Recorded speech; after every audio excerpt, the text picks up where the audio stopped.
One way to know your executive is to get inside their head.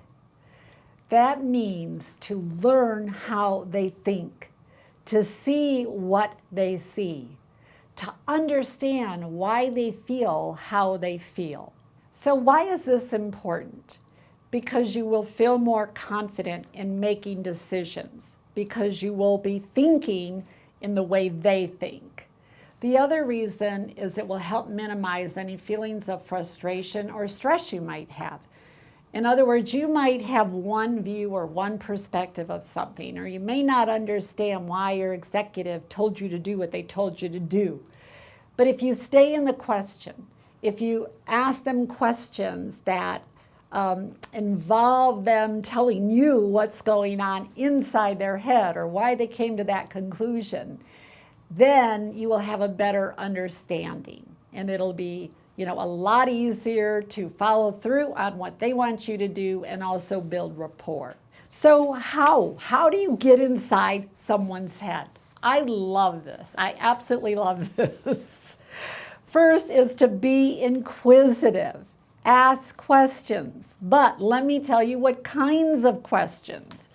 So you could ask, how did you come to that conclusion? Why do you believe that to be true? Or an example for us is my assistant could ask, Joan, what is your strategy when working with a new client or a potential client?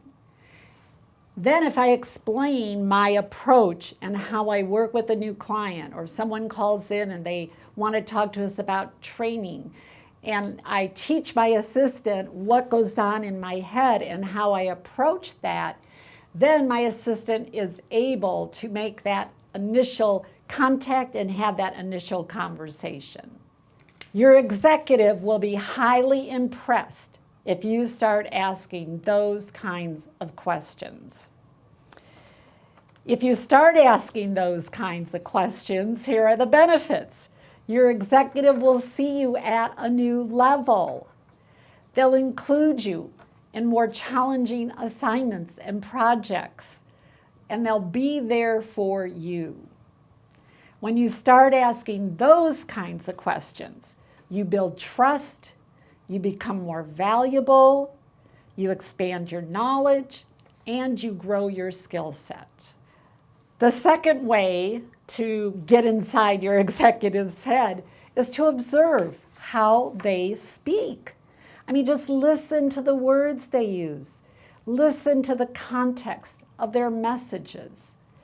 Number 3, read their emails and other communications.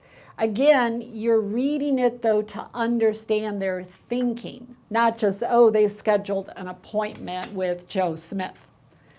And number 4, here's a great idea.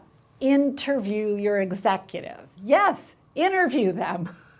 You would ask questions like, what is your typical workday like, starting from early morning until you go to sleep? Now, you don't know what they do before hours and after hours, but it's getting inside their head. What does it look like? So if it were me, for example, I would say, here's what it looks like. I get up early morning and I'm getting ready to have my coffee, but my ideas are already spilling out for the business, for work. And so I grab Post-its and I'm writing those down, and I'm getting ready to have breakfast, and I'm going to tell you. So what you learn is basically my brain for work starts very early morning, not at 8 o'clock. So what does that say? It means when Joan comes into the office, my team knows I'm going to spew out ideas in the first 5 minutes, which means there's probably work for them to do. Ask what worries and stressors fill your mind. I think that's a really good question.